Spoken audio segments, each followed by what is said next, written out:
Hello students, welcome to exam mastermind. आज हम MCQ session का सीरीज स्टार्ट कर रहे हैं। इसमें हमारा सबसे पहला लेक्चर रहेगा जनरल अकाउंटिंग प्रिंसिपल्स का।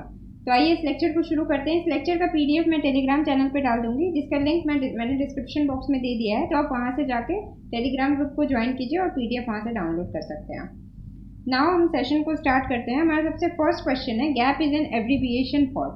तो इसका क्या आंसर होगा? गैप की फुल फॉर्म क्या है? Generally accepted accounting principle. Answer होगा इसका option B. Okay, now next question, debit what comes into the business, credit what goes out from the business is applicable on which account. तो ये हमारा golden accounting rules का part है, जो आपको sir ने क्लियरली पढ़ाया हुआ है। अगर आपको अकाउंटिंग की हमारी लेक्चर सीरीज देखनी है तो उसका प्लेलिस्ट में जाके सारा वीडियोस देख सकते हैं। अभी सारे वीडियोस अपलोड नहीं हुए हैं, कुछ वीडियोस और अभी अपलोड करने बाकी है, जो कि अगले 15 to 20 डेज के अंदर हो जाएंगे। तो हम क्वेश्चन पे आते हैं। Debit what comes into the business, credit what goes out from the business. इसका क्या मतलब है? बिजनेस से जो पैसा जा रहा है उसको हम क्या करेंगे? डेबिट करेंगे। और जो पैसा बिजनेस में आ रहा है, ठीक है, उसको हम क्या करते हैं? क्रेडिट करते हैं। तो ये आपका कौन से अकाउंटिंग का पार्ट है? इसका आंसर होगा आपका real account. Okay, now move to next question. तो अब हमारा नेक्स्ट क्वेश्चन है, debit the receiver, credit the giver is applicable on which account. तो इसका क्या आंसर होगा? Personal account. पर्सनल अकाउंट के हमारे एग्जांपल्स क्या होंगे? डेब्टर हो गया, क्रेडिटर हो गया, ठीक है, कैपिटल अकाउंट हो गया, ड्रॉइंग अकाउंट हो गया। ये सारा हमारा किसका एग्जाम्पल है? पर्सनल अकाउंट का। ठीक है, तो debit the receiver, credit the giver, इसका क्या मतलब हुआ? सपोज करो कोई डेब्टर है, कोई आपसे, कोई आपकी दुकान है सैंडविच की, आपका फ्रेंड आया, सैंडविच खा ली उसने, बोला कि भाई मैं आपको बाद में पैसे दूंगा, 100 रुपए की आपकी सैंडविच थी। ठीक है, तो इसमें क्या हुआ? आप किस में डेबिट करोगे? डेब्टर के अकाउंट में, जो आपका दोस्त है। सपोज करो आपके दोस्त का नाम सन्नी है, तो सन्नी के अकाउंट में क्या करोगे? आप 100 रुपए डेबिट कर दोगे। और जब आपको सन्नी पैसा देगा तब आप क्या करोगे? उनके अकाउंट में वापस से क्रेडिट कर दोगे। तो ये हो गया debit the receiver, credit the giver. इसको आपको डिटेल में पढ़ाया ही होगा गोल्डन रूल्स ऑफ अकाउंटिंग के टाइम पे। ठीक है, तो बढ़ते हैं नेक्स्ट क्वेश्चन पे। तो नेक्स्ट क्वेश्चन क्या है हमारा? हाँ, तो next question is, debit the expenses और loss of the business and credit the income and gain of the business. इसका क्या मतलब है? जितने भी हमारे लॉसेस होंगे उसको हम क्या करेंगे? डेबिट करेंगे, और जो भी हमारा गेन होगा उसको हम क्या करेंगे? क्रेडिट करेंगे। तो इसका क्या आंसर हो जाएगा आपका? Nominal account. नॉमिनल अकाउंट के क्या एग्जांपल होगा? एक्सपेंस अकाउंट हो गया आपका, ठीक है, रिवेन्यू अकाउंट हो गया आपका। तो अगर आपको पैसे आएंगे, रिवेन्यू आएगी, तो आप क्या करोगे? उसको क्रेडिट करोगे। और जो आपके खर्चे होंगे बिजनेस के, उसको क्या करोगे? डेबिट करोगे। तो this is nominal account. Okay, then next question is, what is the proper form of the accounting equation। accounting equation का proper format क्या है बताइए? Asset minus capital plus liability, asset equals capital plus liability, asset minus liability equals capital, या all of this. क्या होगा इसका answer? D. सारे का मतलब वही है, बस इसको हमने घुमा के लिख दिया है। ठीक है, तो एसेट इक्वल्स टू क्या पढ़ा है हमने? Capital plus liability. ये तो अकाउंटिंग का सबसे बेसिक है, इसी इक्वेशन पे पूरा अकाउंटिंग टिका हुआ है। ठीक है, चलिए तो बढ़ते हैं नेक्स्ट क्वेश्चन पे। तो next question is, when according to the revenue recognition principles. हमने अकाउंटिंग में बहुत सारे इंपॉर्टेंट प्रिंसिपल्स पढ़े हैं। ठीक है, प्रूडेंस प्रिंसिपल, डुअल कॉन्सेप्ट, उसके बाद business entity concept, conservatism, revenue recognition, consistency, objectivity, various kinds of principles. तो उसी में से एक है रिवेन्यू रिकॉग्निशन प्रिंसिपल्स। ठीक है, तो इसमें क्या पूछा है? When according to the revenue recognition principle के according should sales revenue be recognised. Sales revenue जो है वो कब रिकॉग्नाइज होगा? क्या इसका आंसर है? In the case of a purchase, ownership of good is transferred from seller to buyer. Purchase के केस में क्या होता है? आपका ओनरशिप ऑफ गुड क्या होती है? सेलर से बायर में ट्रांसफर हो जाती है। मतलब कोई आपसे गुड परचेज करके गया है, तो आप क्या करोगे? उसको, जब आप उसको गुड्स दे दोगे, मतलब बेच दोगे, सपोज करो आपकी सैंडविच है, आपने उसको बेच दी, ठीक है, उसी टाइम आपका रिवेन्यू रिकॉग्नाइज हो गया। भले ही उन्होंने आपको पेमेंट किया हो चाहे नहीं किया हो। आपके दोस्त 100 रुपीज की सैंडविच खा के गए, जिस दिन गए उसी दिन आपको जो है रिवेन्यू रिकॉग्नाइज हो गया। ठीक है, भले ही उन्होंने पैसे आपको 10 दिन बाद दिए हो। ठीक है, now next question is, accounting does not at all record non financial. Accounting हम सबको पता है अकाउंटिंग नॉन फाइनेंशियल ट्रांजैक्शन को रिकॉर्ड नहीं करती है। ड्यू टू विच एप्लीकेशन, ये किस कॉन्सेप्ट के अकॉर्डिंग है? तो the concept of money as a unit measurement, मतलब अकाउंट सिर्फ वही रिकॉर्ड करता है जो हम मनी के टर्म में मेजर कर सकते हैं। ठीक है, आप ये नहीं मेजर करोगे कि हाँ आपने जो है 1 kg चीनी लाए, डजेंट मैटर। 1 kg चीनी आप 100 रुपए का लाए तो आप 100 रुपए का ट्रांजैक्शन नोट करोगे। ठीक है, तो now next question is what is the last step of accounting as a process of information? Accounting as a process of information का आपका लास्ट स्टेप क्या है? ये तो बहुत सिंपल सी चीज है, कम्युनिकेशन। क्या क्या था उसमें? आइडेंटिफिकेशन था कि पहले आप आइडेंटिफाई करोगे, फिर आप उसको क्या करोगे? एनालाइज करोगे, एनालाइज करने के बाद क्या करोगे? रिकॉर्ड करोगे। इसी तरीके से वेरियस स्टेप्स था। जो हमारा लास्ट स्टेप है वो क्या है? Communication. Okay, next step, next question is Dipti wants to buy a building for her business today. Dipti जो है अपने बिजनेस के लिए सपोज करो कोई बिल्डिंग खरीदना चाहती है, तो उसको इनमें से कौन सी डेटा की रिक्वायरमेंट होगी सबसे ज्यादा? तो क्या इसका आंसर होगा? Option A, similar business acquired the required building. वो क्या देखेगी कि उसी तरह जो दीप्ति का जिस टाइप का बिजनेस है, सपोज करो दीप्ति का कंस्ट्रक्शन का बिजनेस है या फिर दीप्ति की कोई एमएनसी कंपनी है, ठीक है, तो देखेगी कि उसी तरीके की कोई दूसरी एमएनसी कंपनी जिसने उसी टाइप की सेम बिल्डिंग एक्वायर कर रखी है कुछ साल पहले, वो उन्होंने कितने में खरीदी थी। ठीक है, तो वही चीज है, similar business acquired the required building in 2001। कुछ साल पहले उन्होंने उसको 20 लाख में खरीदी थी, तो अभी क्या होगी? उसके आसपास का ही कोई दाम होगा, तो उससे उसको क्या लगेगा? आइडिया, कंपैरिजन कर पाएगी, कंपैरेटिबिलिटी के लिए उसको हेल्प होगी। ठीक है, which of the following is not a business transaction? इसमें से कौन सा बिजनेस ट्रांजेक्शन नहीं है? बॉट फर्नीचर, फर्नीचर खरीदा 5,000 का बिजनेस के लिए, तो ये आपका बिजनेस ट्रांजेक्शन ही है। Paid for salary of employ की सैलरी पे की 8,000, ये भी बिजनेस ट्रांजेक्शन है, बिजनेस के लिए ही सैलरी पे किया। पेड सन्स, सन्स SO होगा यहाँ पे, सॉरी, हाँ, सन्स अपने बेटे का उसने फीस भरा फ्रॉम हर अपने पर्सनल अकाउंट से 10,000, जिसका जो भी बिजनेस ओनर है उसने अपने बेटे की फीस भरी, तो ये तो हमारा बिजनेस ट्रांजेक्शन नहीं है, सो बिजनेस से कोई लेना देना नहीं है। फीस फ्रॉम द, हाँ, अगर उन्होंने अपने बिजनेस से पैसे निकाल के बच्चे की फीस भरी है तो वो बिजनेस ट्रांजेक्शन है, लेकिन पर्सनल अकाउंट से उसने अगर फीस भरी है तो वो बिजनेस ट्रांजेक्शन नहीं कहलाएगा। ठीक है, now move to next question, which qualitative character? Accounting में हमने पढ़ा है 2 कैरेक्टर्स होते हैं, quantitative and qualitative. Which qualitative, आप हम डिटेल इन्फॉर्मेशन के प्लीज मैं आपको रिकमेंड करूंगी कि अकाउंट्स के प्लेलिस्ट को जरूर फॉलो कीजिए, उसमें सर ने काफी डिटेल तरीके से और काफी सिंपल वे में आपको बहुत अच्छे से समझाया है, आप एक बार जाके जरूर देखिएगा। ओके, क्या क्वेश्चन था हमारा? Which qualitative characteristics of accounting information is reflected when accounting information is clearly present? जब हमारे पास अकाउंटिंग जो इन्फॉर्मेशन है वो अच्छे तरीके से प्रेजेंट हो, सही तरीके से हमें दिख रही है, तो वो कौन सी क्वालिटेटिव कैरेक्टरिस्टिक्स को दर्शाता है? तो अंडरस्टेबिलिटी। अगर हमारे पास कोई भी डेटा बहुत क्लियर फॉर्म में हो तो उससे क्या होगा? हमारी अंडरस्टैंडिंग काफी इजी हो जाएगी, हमें इजीली समझ में आएगा। ठीक है, okay, move to next question. Now the next question is use of a common unit of measurement and common format of reporting promotes। ठीक है, कॉमन यूनिट आपको मेजरमेंट का मिल जाए या कोई कॉमन फॉर्मेट मिल जाए तो आप क्या प्रमोट कर पाओगे? कंपैरेटिबिलिटी को कंपेयर कर पाओगे।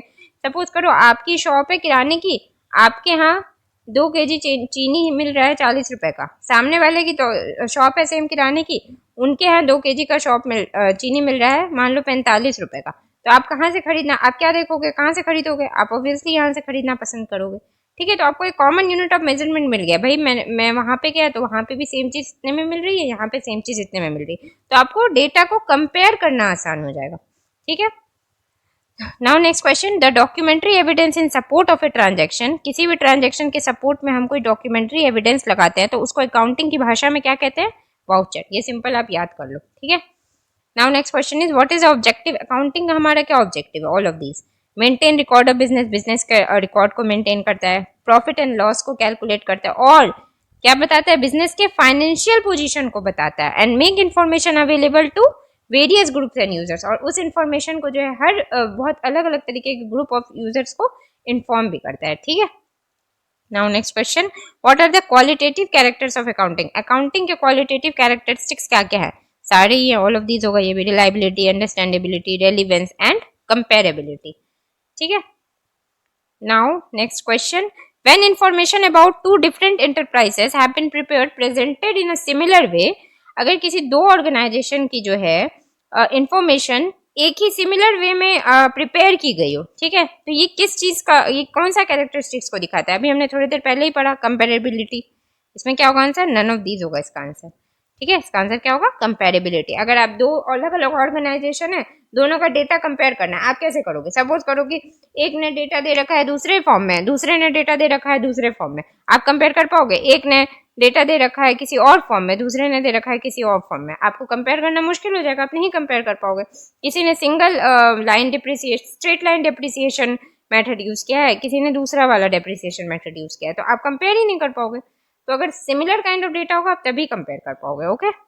Next question, during the life time of an entity accounting procedure financial statement in accordance with which basic accounting concept, ठीक है।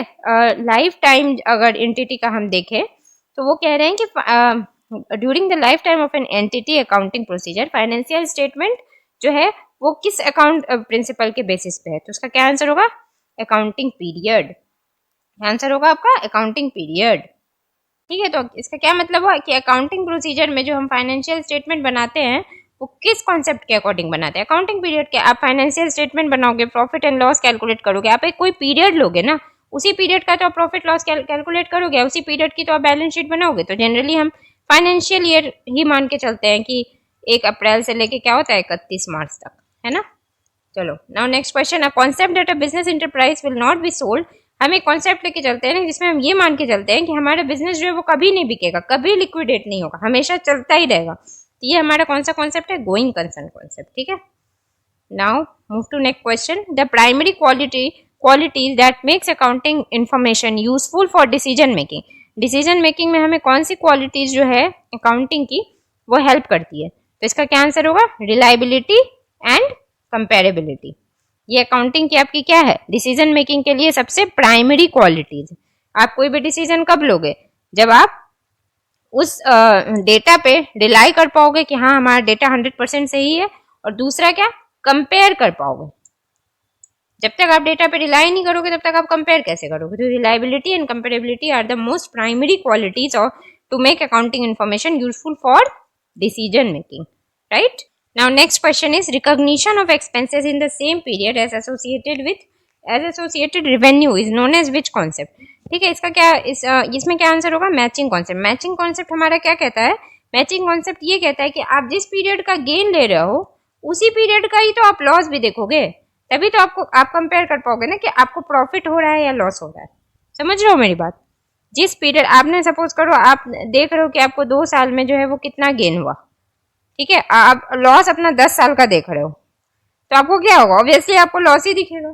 तो आप डेटा को सेम पीरियड में ही कंपेयर कर सकते हो भाई कि 2 साल में मेरे बिजनेस का क्या हुआ, प्रॉफिट हुआ कि लॉस हुआ। ये नहीं कि हाँ आपका 10 साल बिजनेस लॉस में चल रहा है, सपोज करो 10 साल से आपका बिजनेस लॉस में चल रहा है, लेकिन आपको लास्ट 1 साल का ही देखना है, तो आप लास्ट 1 साल का ही डेटा देखोगे ना, आप पूरे 10 साल का तो डेटा नहीं देखोगे। तो मैचिंग कॉन्सेप्ट हमारा यही कहता है कि जो हम एक्सपेंसेस को रिकॉग्नाइज करेंगे सेम पीरियड का करेंगे जिसमें हम रिवेन्यू को देख रहे हैं, ठीक है। रिवेन्यू और एक्सपेंस को अगर हमें कंपेयर करना है तो हम सेम पीरियड का ही लेके कंपेयर करेंगे। तो इसका आंसर क्या हो जाएगा आपका? मैचिंग कॉन्सेप्ट, ठीक है। Now next question, accounting concept that refer to tendency of accountant to resolve uncertainty and doubt in favour of understanding assets and revenues and overstating liabilities. कौन से कॉन्सेप्ट के according जो है हम ये मान के चलते हैं कि जो है जो हमारा अनसर्टेनिटी और डाउट है उससे जो है हम अंडरस्टेटिंग एसेट को हम अंडरस्टेट करके चलते हैं और लाइबिलिटीज को ओवर स्टेट करके चलते हैं। मतलब हम एसेट को कम मान के चलते हैं, ठीक है, अंडरस्टिमेट करके चलते हैं, और लाइबिलिटीज को जो हमारा उधार है उसको हम क्या करते हैं? ज्यादा मान के चलते हैं। तो ये कौन सा कॉन्सेप्ट है हमारा? Conservatism concept. इसको हम प्रूडेंस कॉन्सेप्ट भी बोलते हैं, ठीक है। Okay, now next question, revenue is generally recognized at the point of sale denote which concept? Revenue हमारा जो हम रिकॉग्नाइज करते हैं पॉइंट ऑफ सेल के टाइम पे, भले ही हमें चाहे पैसा मिला हो चाहे नहीं मिला हो, तो वो कौन सा कॉन्सेप्ट है हमारे? हम पहले भी पढ़ चुके हैं, revenue recognition concept, B. Okay, now next question, which concept require that the same accounting method should be used for one accounting period to the next? हर अकाउंटिंग पीरियड में सेम मेथड यूज होना चाहिए। ये कौन सा concept बोलता है आपका? Consistency concept. तभी तो आप डेटा कंपेयर कर पाओगे। आप इस साल जो अकाउंटिंग का मेथड यूज कर रहे हो वही मेथड तो आप नेक्स्ट ईयर भी यूज करोगे, तभी ना आप दोनों साल का डेटा कंपेयर करोगे। अगर आप यहाँ पे अलग प्रोसीजर फॉलो कर रहे हो, यहाँ अलग मेथड से आप अपना बैलेंस शीट वगैरह निकाल रहे हो, तो आप कंपेयर नहीं कर सकते हो। तो ये क्या कौन सा कॉन्सेप्ट है हमारा? Consistency concept. Now next question, which concept require that accounting transaction should be free from bias of accountants and others. मतलब अकाउंटिंग प्रोसीजर में किसी भी तरीके की बायसनेस नहीं होनी चाहिए। तो ये कौन सा आंसर है आपका? Objectivity concept. Now the next question is, if a firm believes that some of its debtor may default, it should act on this by making sure that all possible losses are recorded in the books of account. This is example of which concept? आपके जो friend 100 रुपए की sandwich खा के गए थे कि भाई खिला दे, मैं पैसे बाद में दे दूंगा। सपोज करो उसने बोला अरे भाई क्या मुझसे तू 100 रुपए लेगा, उसने पैसे नहीं दिए, तो क्या हो गया आपका? ये डिफॉल्ट हो गया। आपके डेप्टर ने क्या किया? डिफॉल्ट मार दिया। ठीक है, तो ऐसे मतलब ये तो हमारे लिए एक पॉसिबल लॉस है कि फ्यूचर में ये पैसा आ भी सकता है, नहीं भी आ सकता है। ज्यादा चांस है कि ये नहीं आए, तो हम इसको क्या मान के चलेंगे? कौन सा कॉन्सेप्ट मानते हैं हम इसको? प्रूडेंस कॉन्सेप्ट, कि जितना भी पॉसिबल लॉस है उसको हम लॉस ही मान के चलेंगे। लॉस को ओवर स्टेट करते हैं और गेन को अंडर एस्टिमेट करते हैं। ये हम किस कॉन्सेप्ट में पढ़ते हैं? प्रूडेंस कॉन्सेप्ट या फिर कंजर्वेटिज्म कॉन्सेप्ट पे। Next question, the fact that a business is separate and distinguishable from its owner. हम ये मान के चलते हैं अकाउंटिंग में कि बिजनेस जो है हमारा और ओनर दोनों अलग अलग एंटिटी है। ये कौन सा कॉन्सेप्ट है? ये है आपका business entity concept. Now next question, everything a firms own. एक फर्म के पास जो कुछ भी है ये it also owns out to somebody, ये किसी और का भी है। ये कौन सा कॉन्सेप्ट है हमारा? डुअल। मतलब एक फर्म तो नॉन लिविंग थिंग है, अब ये एमएनसी है, बिल्डिंग है बड़ी सी। ये फर्म के पास जितना भी पैसा है, बैलेंस शीट में जो भी प्रॉफिट है व्हाटएवर, वो है अल्टीमेटली किसका? जो इस फर्म का ओनर है उसका। तो वही चीज लिखा है, it also owns to somebody else. तो ये कौन सा कॉन्सेप्ट कहता है हमारा? Dual concept. Next question, which concept states that if अगर हम डेप्रिसिएशन का स्ट्रेट लाइन फॉलो करते हैं, ठीक है, तो हम अगले साल भी उसमें डेप्रिसिएशन का स्ट्रेट लाइन मेथड ही फॉलो करेंगे। तो ये आपका कौन सा कॉन्सेप्ट बोलता है? Consistency concept. ठीक है, कि तभी आप डेटा कंपेयर कर पाओगे ना, है ना। Next question is, a firm में hold stock which is heavily in demand, consequently the market value. एक फर्म है, सपोज करो उसने कोई स्टॉक होल्ड कर रखा है जिसकी फिलहाल बहुत ज्यादा डिमांड है। Consequently the market value of this stock में भी इंक्रीज। कंसिक्वेंटली क्या हुआ? इस स्टॉक की मार्केट वैल्यू बढ़ गई। ठीक है, लेकिन नॉर्मली हम क्या करेंगे? अकाउंटिंग प्रोसीजर में, अकाउंटिंग के कॉन्सेप्ट के अकॉर्डिंग हम इस चीज को इग्नोर करेंगे। क्यों इग्नोर करेंगे? किस कॉन्सेप्ट के अकॉर्डिंग?